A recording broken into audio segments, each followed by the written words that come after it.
নমস্কাৰ এই মুহূৰ্তত আহি পৰিছে অসমৰ লগতে ভাৰতৰ বিভিন্ন প্ৰান্তৰ পৰা সন্ধিয়াৰ কেইবাটাও গুৰুত্বপূৰ্ণ খবৰ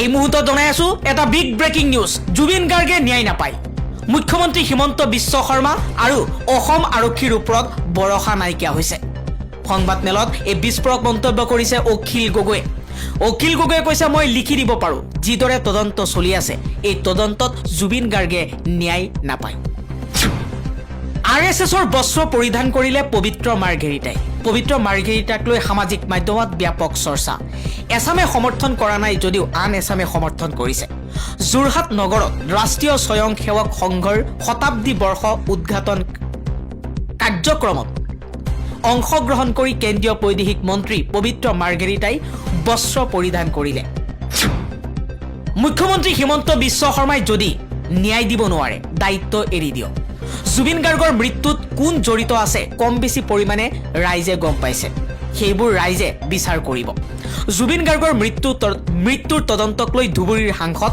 ৰকিবুল হুছেইনৰ প্ৰতিক্ৰিয়া অসমত ৩৮% অতিক্ৰম কৰিলে মুছলমানৰ জনসংখ্যা মাজুলীত ১০০% হৈছে মুছলমানৰ জনসংখ্যা অসমীয়া মুছলমানৰ জনসংখ্যা বৃদ্ধি হোৱা নাই সেইটো আমাৰ দৰেই হিন্দু মানুহৰ দৰেই একেই আছে কিন্তু সন্দেহজনক মুছলমানৰ সংখ্যাহে বৃদ্ধি পাইছে বুলি আজি মন্তব্য কৰিছে মুখ্যমন্ত্ৰী হিমন্ত বিশ্ব শৰ্মাই জুবিন গাৰ্গৰ ন্যায়ৰ দাবীত পুনৰ সামাজিক মাধ্যমত এখন পোষ্ট অংগৰাগ পাপন মহন্তই কৈছে ধৈৰ্যৰে বাট চাই আছো সত্যৰ অপেক্ষাত ইফালে শিল্পী জুবলিয়েও সামাজিক মাধ্যমত উল্লেখ কৰিছে বহুত ধৈৰ্য সহকাৰে সত্য আৰু ন্যায়ৰ অপেক্ষাত আছো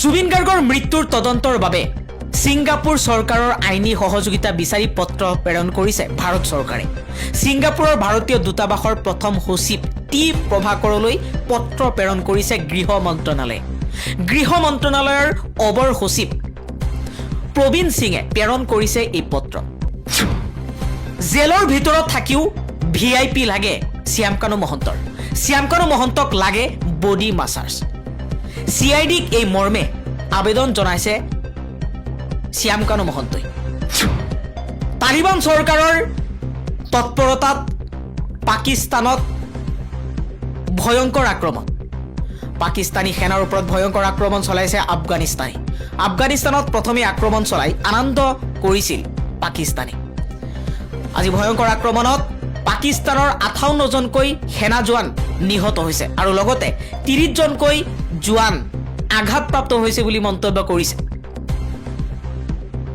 জাবিহুল্লাহ মুজাহিদে এই কথা উল্লেখ কৰিছে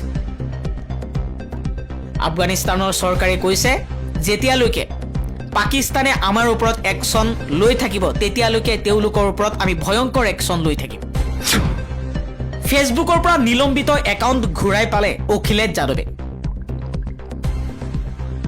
শুকুৰবাৰে অৰ্থাৎ 10 অক্টোবৰত সন্ধিয়া নিলম্বিত হোৱা ফেচবুক একাউণ্ট অৱশেষত ঘূৰাই পালে সমাজবাদী পাৰ্টিৰ সভাপতি অখিলেশ যাদৱে হিন্দুস্তান টাইমছৰ প্ৰতিবেদন অনুসৰি অখিলেশ যাদৱৰ ফেচবুক একাউণ্ট নিলম্বন কৰাৰ বাবে দলৰ নেতাসকলৰ মাজত তীব্ৰ প্ৰতিক্ৰিয়াৰ সৃষ্টি হৈছিল সমাজবাদী পাৰ্টিৰ নেতাসকলে এই পদক্ষেপক বিৰোধীৰ কণ্ঠ দমন কৰিবলৈ চৰকাৰে হাতত লোৱা অঘোষিত জৰুৰীকালীন অৱস্থা বুলি অভিযোগ উত্থাপন কৰিছিল কিন্তু চৰকাৰে এই অভিযোগ নস্যাৎ কৰি কয় যে ফেচবুকৰ মূল কোম্পানী মেটাই এই ব্যৱস্থা গ্ৰহণ কৰিছে আৰু ইয়াত চৰকাৰৰ কোনো ভূমিকা নাই বিশেষ সূত্ৰৰ উদ্ধৃতিৰে হিন্দুস্তান টাইমছে প্ৰকাশ কৰা অনুসৰি অখিলেশ যাদৱৰ পেজটো হিংসাত্মক যৌনগন্ধি পোষ্ট দিয়াৰ অভিযোগত নিলম্বন কৰা হৈছিল অৱশ্যে শনিবাৰে মেটাৰ মুখপাত্ৰই পেজটো পুনৰ কাৰ্যকৰী কৰা হৈছে বুলি অৱগত কৰিছে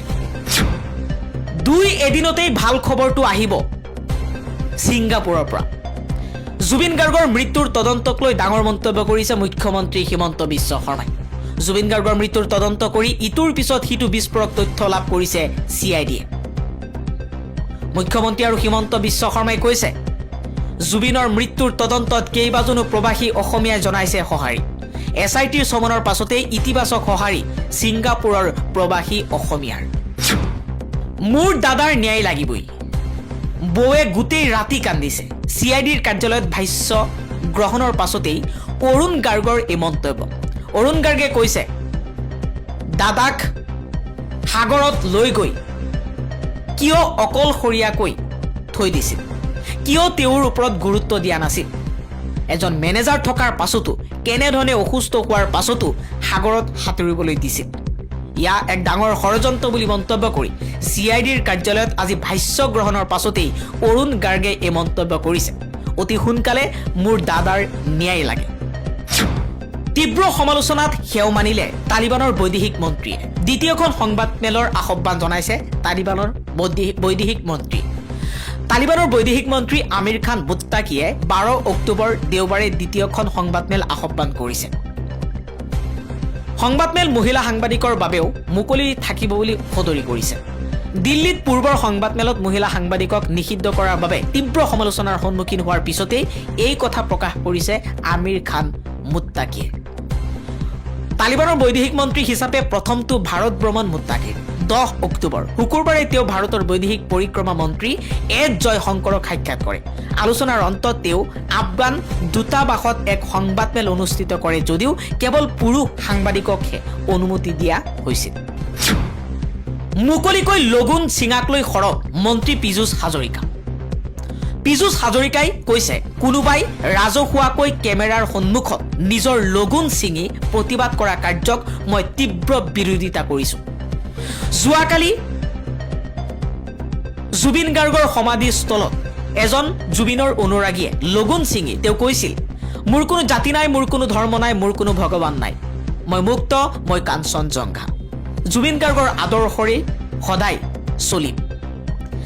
এই মন্তব্য কৰাৰ পাছতে সামাজিক মাধ্যমত এইবাৰ যুৱকজনক উদ্দেশ্যি এই মন্তব্য কৰিছে মন্ত্ৰী পীযুষ হাজৰিকাই।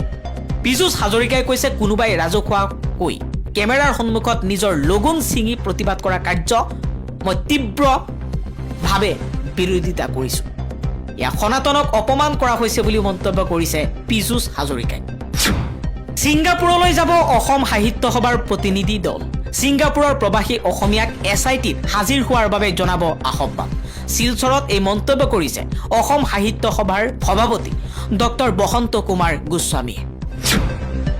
অসম মিয়াৰ দখললৈ যাব, এবাৰ মন্তব্য কৰিছে মুখ্যমন্ত্ৰী হিমন্ত বিশ্ব শৰ্মাই। দশক ধৰি অনুপ্ৰৱেশৰ ফলত অসম জনগাঁথনিগত পৰিৱৰ্তনৰ ভুক্তভোগী হৈ আহিছে।